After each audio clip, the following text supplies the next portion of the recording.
Bom dia, pessoal. Bem-vindos à nossa aula da Agenda 16, a nossa última aula desse semestre do curso técnico de guia de turismo, módulo 1. O assunto de hoje é um assunto interessante que fala de ética no turismo. Apesar de vocês já terem visto ética, né, ao longo do curso de vocês, hoje nós vamos falar especificamente sobre tópicos que abrangem a área de atuação de um guia, né, que é especificamente a questão do turismo. Como que isso funciona na prática, tá? Nós temos diversos códigos sobre ética que falam justamente sobre essa questão, abrangendo o turismo, a atuação do profissional, a questão da relação do turista com a localidade, tá? E é interessante que esses códigos que falam de ética em geral no turismo, eles abrangem o turismo em diversos focos, tá? Hoje nós vamos trabalhar dois especificamente, que inclusive é o material da agenda de vocês, que é o Código de Ética Mundial do Turismo, que é desenvolvido pela OMT, a Organização Mundial do Turismo. Esse código ele tem uma abrangência mais ampla, ele vai pensar no turismo de uma forma mais generalista, não vai pensar em profissões específicas, né? E nós vamos ver um pouquinho do Código de Ética dos Guias de Turismo, desenvolvido pela Federação Nacional dos Guias de Turismo, tá? Então aí nós já vamos ter observações bem específicas da atuação profissional, da questão de como lidar com os turistas, com maus turistas, né? Enfim, com maus guias, tá? Então nós vamos ter uma oportunidade de ver esses dois espectros aí, um mais generalista sobre o turismo de modo geral e um mais específico aí, a gente poder entender que pontos que são tratados nesses códigos de ética, como é que eles funcionam, tá? Vale observar então que em geral quando a gente fala de ética, né? Normalmente quando surge pra gente a questão de ética no turismo vai vir muito com a questão dessa regulação. Às vezes não é uma regulação legal, tá? Mas essa questão do social, como lidar com a comunidade, como os turistas podem se beneficiar da prática do turismo, tá? A questão governamental, que vai trazer elementos específicos da atuação, do que é correto, o que não é correto, e também de entidades representativas, como a que nós vamos ver hoje, a FENAGTUR, aí, tá? A Federação Nacional dos Guias de Turismo. Vamos lá para o primeiro slide, então, para a gente começar a falar sobre o Código de Ética Mundial para o Turismo, tá? Como eu falei, ele foi editado aí pela Organização Mundial do Turismo, e é interessante de ler, uma leitura interessante que não é uma leitura pesada, não é aquela coisa de lei, assim, falando artigo, não é nada disso, tá? Ele vai trazer tópicos, esses 10 tópicos aí, lógico, dentro de cada um desses tópicos vai se desenvolver um texto mais informativo, mais claro para elucidar cada um, né? Mas basicamente ele vai falar, né, da contribuição do turismo para o entendimento e respeito mútuo entre homens e sociedades. Então ele vai citar a questão da importância do turismo como um meio de fazer, de promover mesmo a paz, o entendimento cultural principalmente, que as pessoas possam se compreender melhor, né? Essa questão da cultura e a ética é muito importante, porque às vezes o que é ético para algumas sociedades não é para outras, né? Então, essa questão de entender-se, né, pelo mundo, às vezes por regiões mesmo. Aqui no Brasil a gente tem tanta diferença cultural, né, que às vezes é interessante essa oportunidade de intercâmbio promovido pelo turismo para que as pessoas possam se entender. O tópico 2, o turismo, instrumento de desenvolvimento pessoal e coletivo. Então aí falando que o turismo pode ser, na verdade, um meio das pessoas se melhorarem. Por quê? Porque elas vão receber conhecimento, né? Elas vão ter, justamente como eu falei, essa questão do intercâmbio social e cultural, né? Então tudo isso vai agregar valor às pessoas e às comunidades, tá? As comunidades que recebem o turismo também podem se beneficiar desse novo intercâmbio, não só economicamente falando, né? Mas principalmente essa questão social, nessa questão cultural, nessa questão mais digamos, filosófica aí do turismo, né? Mais filosófica, mais social do turismo, tá? Turismo, fator de desenvolvimento sustentável. Olha, o turismo é sempre colocado como um elemento importante que agrega valor econômico a uma comunidade e que, ao mesmo tempo, esse valor econômico possa ser desenvolvido de uma maneira cuidadosa, né? Com um olhar diferenciado. Não é você simplesmente chegar em uma comunidade de pesca. Vou dar aquele exemplo mais chapadão para vocês, né? Não é aquela questão de você chegar em uma comunidade de pescadores e falar para eles, vamos construir uma pousada aqui, um hotel 5 estrelas, e vocês trabalham no hotel e ganham. Não é isso, né? O turismo pode trazer ganhos financeiros, sim, mas de repente essa comunidade pode continuar a ter os seus hábitos ou parte dos seus hábitos inalterados. Eles podem continuar tendo a pesca como uma forma de subsistência e agregar o valor do turismo e ainda mais, né, divulgar a sua cultura, divulgar o seu meio de trabalho, né? Então o turismo pode ter essa função de desenvolvimento sustentável, né? De fazer com que as pessoas tenham um aumento de renda, sim, né? Mas que possam justamente manter intocado, ou intocado não, pelo menos melhor preservado possível a região em que vivem, tá? Bom, o item 4 é o turismo fator de aproveitamento Opa! Pera lá. Volta a fita, respira e vai, né? O turismo fator de aproveitamento e enriquecimento do patrimônio cultural da humanidade. Ah, viu? Eu consegui, né? Então, aqui a questão, assim, do quanto as pessoas podem perceber com o turismo que um patrimônio cultural, um patrimônio histórico, tem uma representatividade, um valor, não só pela sua beleza, seja lá o que for, né? Pela sua beleza exterior, um prédio que é um patrimônio, não só pela sua beleza, mas pelo que ele representa e representou para aquela sociedade, o que aconteceu naquela localidade, quem por ali passou, né? E quem por ali passou não necessariamente estamos falando de personalidades, né? Existem alguns patrimônios que são importantes justamente pelo fato de que uma sociedade por ali se desenvolveu, tá? Então essa questão do patrimônio cultural é importantíssimo e fundamental. O item 5, o turismo é atividade benéfica para os países e comunidades de destino, evidente, né? Tem muito a ver com a questão do turismo sustentável, inclusive, né? Você não pode fazer do turismo um simples meio de exploração de uma localidade, um meio de subjugação cultural, né? Então o turismo tem que ser algo que seja acolhedor, né? Mas ao mesmo tempo benéfico, tá? Para quem recebe os turistas, né?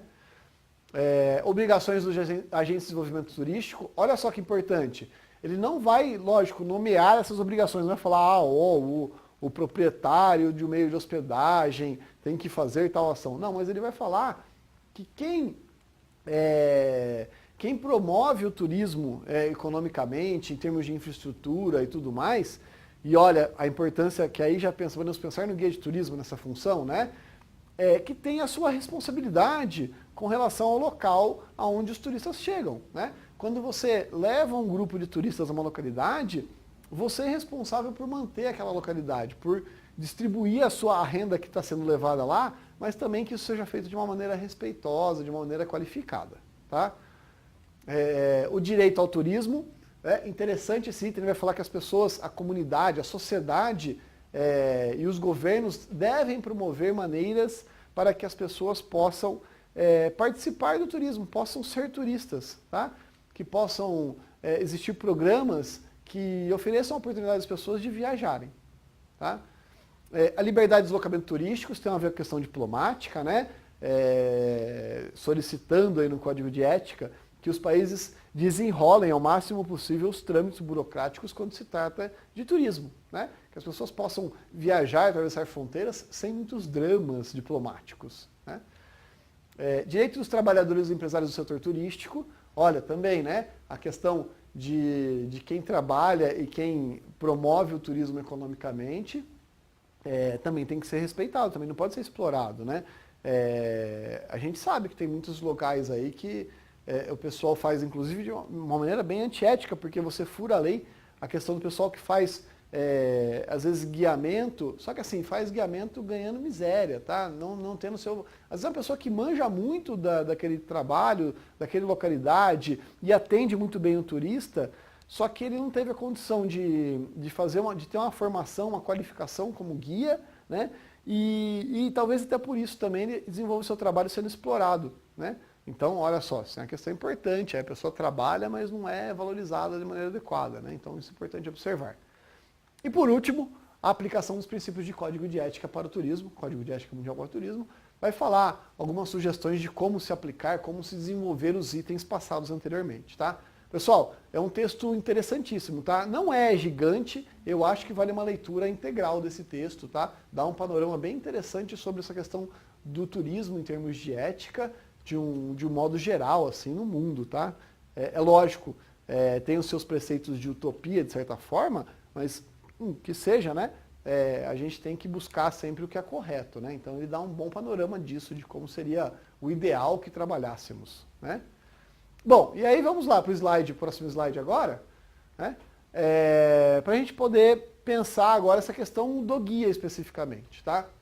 Esse código de ética na Federação Nacional dos Guias de Turismo, vocês já vão ver que a conversa é diferente. Ele vai ser bem específico nessa questão de como o guia deve lidar com a sua profissão. Então ele vai falar de itens não tão gerais, ele não vai ficar tão preocupado com essa questão da sustentabilidade do turismo, não, ele vai ser direto, objetivo em funções, em elementos que estejam relacionados ao guia de turismo, tá? O primeiro item que a gente pode destacar aí do código de ética é a questão de preço. Ele vai falar que o guia deve sempre cobrar o preço adequado para a sua função, que não deve fazer uma competição, aquela competição meio canibal, assim, né, da sua função. Gente, isso é um problema que existe em todas as profissões, tá? Quando existem pessoas que estão dispostas a oferecer o seu trabalho por um preço abaixo do mercado, você corre o risco de que o mercado tenha que se pular de patamar para baixo, né? Porque se tem muita gente oferecendo o seu trabalho a um preço muito baixo, que não condiz com as suas funções, as suas responsabilidades, acaba que as pessoas não se preocupam tanto se as pessoas é um bom profissional exatamente. Gente, é uma coisa da natureza da nossa sociedade procurar preços mais baixos. Se tem alguém que oferece um preço mais baixo, as pessoas tendem a buscar aquele profissional. Se você é um ótimo profissional e cobra o preço, por exemplo, referido pelo sindicato, né, pelos órgãos que representam os guias de turismo, às vezes você pode ficar de fora do mercado porque o seu preço pode ser muito caro, tá? Então vai falar muito essa questão de que os preços devem ser preços cobrados de maneira justa, sem explorar também o turista, mas, por outro lado, sem dar essa mão aí, a palmatória e pegar qualquer trabalho a qualquer custo, tá? A questão da publicidade. Então, falando que os serviços, quando são promovidos, né, o serviço do guia de turismo quando é promovido, também tem que ser feito de maneira clara, né, honesta, sem ludibriar o turista, né, que deixe claro qual é a atividade, que deixe claro o que se propõe naquele pacote. Olha, isso é muito importante para quem vai trabalhar quem vai fazer receptivo especificamente, freelancer, né, que vai pegar o pessoal na rua para fazer roteiros pela sua cidade. Então, não adianta você falar que você vai levar o cara para fazer um passeio com refeição inclusa e não sei o quê, e aí você chega no restaurante e fala, olha pessoal, aqui está o restaurante, tem que pagar R$50, né? A refeição inclusa era eu trazer vocês ao restaurante, né? Então, não dá, né? Então você tem que ser claro, sucinto, honesto na sua publicidade, na sua divulgação. Recusa de atendimento ao consumidor. Olha, isso é interessante, né? Porque assim, existe algum momento que você pode falar que não quer trabalhar para alguém, tá? Existe, né? Ele cita alguns itens que ele cita no código primeiro, pendência de pagamento, tá? Pessoa que não deve ser aceita novamente como seu cliente, tá? Porque se a pessoa continua a te dever, você tem o direito de não recebê-la, tá? Isso não fere a ética do guia de turismo, né? Isso vale também, pessoal, para quando nós estamos falando de um contratante, né? Uma agência de turismo que fez um serviço com você e depois não te pagou, né? Não fique aceitando trabalho, promessas vazias de que um dia você receberá, tá? Porque a pessoa normalmente já recebeu do turista, então ela teria que ter te pago justamente, né, no fim do seu trabalho. Atos atentatórios ao decoro também é citado aí no código, né? Então as pessoas que promovam atitudes não adequadas ao convívio social também podem ser até retiradas do grupo já em andamento. Pessoa que acarrete prejuízos patrimoniais, tá? Então a pessoa quebra alguma coisa propositadamente em um museu, tá? Você pode se recusar a continuar com ela, porque ela pode te causar um problema maior, né? E uma pessoa evidente que você saiba que é procurado por autoridades policiais, tá? Então, se você estiver lá fazendo um guiamento e aparecer o Fernandinho Beiramar, né? Você tem todo o direito de recusar ser o guia dele. Não sei se vai ser muito arriscado, né? Mas enfim, tá? Você tem o direito, né? Bom, além disso, nós temos a questão de infrações, tá? que ele vai citar que são infrações que o guia comete? Descumprir tarifários dos sindicatos, olha lá, teve questão dos preços. Aliciar clientela de concorrentes, então você sabe que alguém é cliente fixo do concorrente, ou você mesmo, no momento de negociação, atravessar a negociação, tá? Prestar informações depreciativas, então só meter o pau onde você está, na sua comunidade, né? É lógico que ser realista é uma coisa, mas você deixar uma imagem negativa da localidade que está sendo visitada é outra, né? As pessoas estão indo naquele lugar, é lógico, então, de novo, não é apagar tudo que acontece na localidade, mas também você não pode só ficar metendo pau. Por quê? Porque essas pessoas vão acabar saindo da viagem, vão falar mal do local para outras pessoas e vão prejudicar o turismo da localidade, tá? Então tem que se tomar cuidado com isso. Praticar atos que envolvam entorpecentes, estado de embriaguez, prostituição e atos similares, né? Bem pesado esse, né? Mas acho que não tem nem muito que ficar dando rodeio, né? Não seja um guia de turismo traficante. Né? Cruel, né? Praticar no exercício da atividade comentários políticos partidários desfavoráveis sobre pessoas ou locais, fazer qualquer discriminação. Olha, tem muito a ver aquela questão de prestar informações depreciativas ou causar mal-estar. O guia, você pode ter sua opinião, tá? Mas na hora do seu serviço você tem que ser o mais neutro possível no seu discurso, no seu speech, tá? Por quê? Porque um grupo em geral tem uma heterogeneidade, vai ter pessoas com opiniões diferentes. Aí você pode causar um problema grave por causa de um comentário mal feito sobre política, tá? E a gente sabe, por exemplo, no nosso momento atual, dependendo do que você fala, né, você vai acabar com a viagem e vai ter que ficar só discutindo política. Então há que se tomar cuidado com isso, né? As pessoas são muito, hoje em dia, bem assim, digamos, um momento efervescente aí da política, tá? Então, agora nem tanto, né? Já tá pior, tá? Cobrar valores superfaturados, né? Então, ao mesmo tempo do serviço, né? Você não pode desvalorizar o seu serviço, também você não pode exagerar no preço e explorar turista, né? O pessoal faz arrodo isso daí, né? Vê que o cara é gringo, mete a faca, né? O cara cobra R$100 pelo serviço dele, quando é gringo cobra 100 euros, né? Praticar condutas imorais, tá? Enfim, seja lá o que for exatamente isso, né? Mas deve ser algo muito grave você fazer uma conduta imoral no meio da rua, né? Você corre o risco, inclusive, de ser preso. Depreciar a imagem de outros guias de turismo, né? Então também, né? Não vale a pena você ficar, tem um guia que veio aqui, o cara vai falar, pô, eu vim aqui outra vez com outro guia, ele não falou isso que você falou pra mim, você já fala assim, esse cara aí, meu, não vale nada, né? Não faz o serviço dele direito, deixa quieto, contemporiza, passa por cima, tá? Não é sua função ficar julgando os outros colegas, tá? Você tem que se valorizar pelo seu trabalho, né? Não por fofoca, tá? As apurações, ele vai falar das apurações e penalidades, né? Como que se faz essa apuração das infrações do Código de Ética, tá? Então vai ter a formação de um grupo dentro da federação que vai fazer essa avaliação.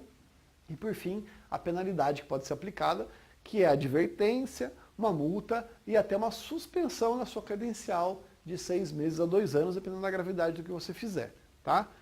Bom,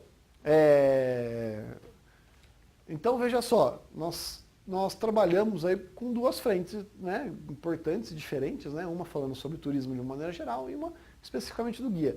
Veja só como essa do guia é bem objetiva, né? Vai falar bem essa questão do que pode, o que não pode, né? Como nós estamos falando de uma área menor de atuação, então é mais fácil você esmiuçar essa função, essa atuação do guia especificamente, tá certo? Bom, pessoal, nós vamos dar aquele intervalinho agora, vou dar uma olhada se tem comentários, se tem dúvidas por aí, né? E aí a gente volta já para conversar com vocês ao vivo, aí, respondendo perguntas ou comentando os comentários de vocês, tá certo? Até daqui a pouquinho. Bom, pessoal, voltamos. Saíram umas perguntas legais ali, eu separei para vocês umas perguntas difíceis de responder, mas a gente dá um jeito, né? Vamos lá, então. O professor Ivan, com a sua voz ética, vai nos perguntar hoje. Vamos lá. Bom dia, professor. Bom dia a todos. O Alceu Sakai pergunta: qual o piso salarial ou salário de um guia de turismo? O número de habitantes de uma cidade influencia nessa parte salarial? Quanto maior e mais turística a cidade for, o guia é melhor remunerado? Takagi, eu vou tentar responder as suas 10 perguntas de uma vez só, tá? Brincadeira. Olha, essa questão da remuneração do guia, é lógico que existem os parâmetros, como a gente fala, da questão do sindicato, o que ele indica, né? Até foi colocado aí para vocês agora o link da tabela de remuneração do Sindicato dos Guias de Turismo do Estado de São Paulo, tá? Funciona como base, não obrigatoriamente a agência de viagens vai te pagar exatamente esse valor, mas é uma base interessante para você ver. Vale dizer que guias de turismo normalmente são remunerados por trabalhos, tá? Não por um salário mensal, né? Então é difícil falar em piso, tá? Existe piso do que você cobra por serviço, né? E aí você vai ter, por exemplo, para um City Tour, você vai cobrar aí de 200 a 450 reais, dependendo do número de horas, né?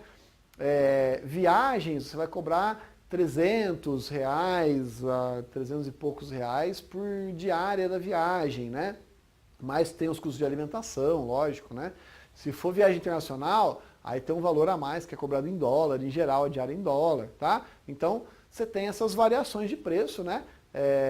Se você pesquisar em sindicatos diferentes, estados diferentes, você vai ter algumas variações nesse preço, tá? Essa questão se a cidade é maior ou menor, se a remuneração é diferente, na verdade, assim, você pensando em turismo receptivo, quando você trabalha em uma cidade maior, apesar de você ter mais possibilidades de roteiros, você vai ter mais concorrência, tá? Em cidades menores, você tem poucos guias que fazem o receptivo naquela localidade. Isso acaba que equaliza os valores, tá? Dificilmente você vai ter uma discrepância muito grande quem trabalha como guia no interior, né? Falando em receptivo, tá? E quem trabalha como guia em uma cidade maior. Agora, se a gente vai falando de turismo emissivo, aí depende. Se você está indo para uma localidade pequena ou grande, a agência vai te pagar um valor que é o valor que ela paga normalmente, tá? Independe se você está indo para uma cidade de grande porte ou de menor porte. Faz diferença se viagem internacional ou não, tá? Mas cidade de pequeno porte ou menor porte, essa questão do valor não vai variar tanto não, tá? Vamos lá, próxima pergunta. A Lia Marques pergunta: o guia de turismo trabalha por sua própria conta, com excursões. Como poderá ser coberto pela lei trabalhista? E como poderá ser reconhecido como tal? Lia, quando você trabalha por conta própria, na verdade, assim, você não vai ter aqueles direitos básicos de FGTS, de 13º. Por quê? Porque você vai se enquadrar ou como autônomo ou como empresário, tá? O que vale a pena você ter nesse caso é um cadastro de microempreendedor individual, pelo menos, né? Que você faz na internet, já sai na hora o seu CNPJ, você abre uma empresa ali, e aí você recolhe todo mês um valor que é o seu valor de previdência, tá?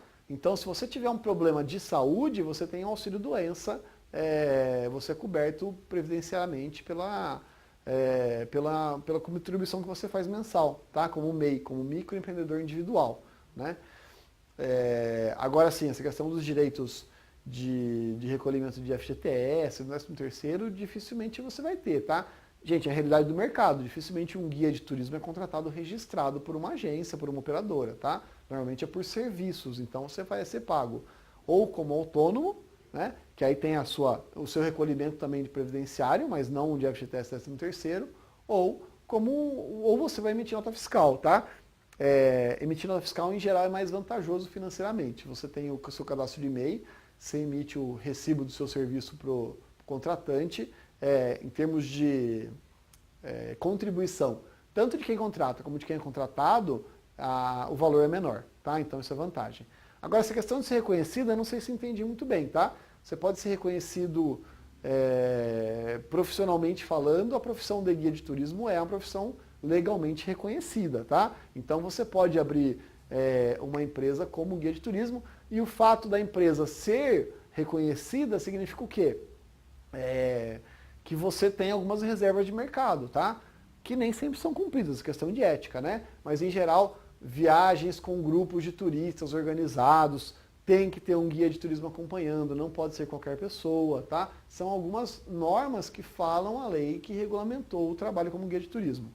E se for a questão do reconhecimento pessoa física, nesse momento sou guia, realmente é a credencial que vai te dar esse reconhecimento, né? Porque a credencial do guia de turismo só pode ser obtida para quem conclui um curso de guia de turismo, tá? Então, só nesse caso você pode ter esse reconhecimento físico, tá? Não sei se era isso. Se não foi isso, você coloca a pergunta por escrito aí, que daqui a pouquinho eu vou estar com vocês aí no chat, eu converso mais um pouquinho com vocês por escrito. Se tiver algum comentário mais, a gente troca uma ideia mais um pouquinho, tá certo?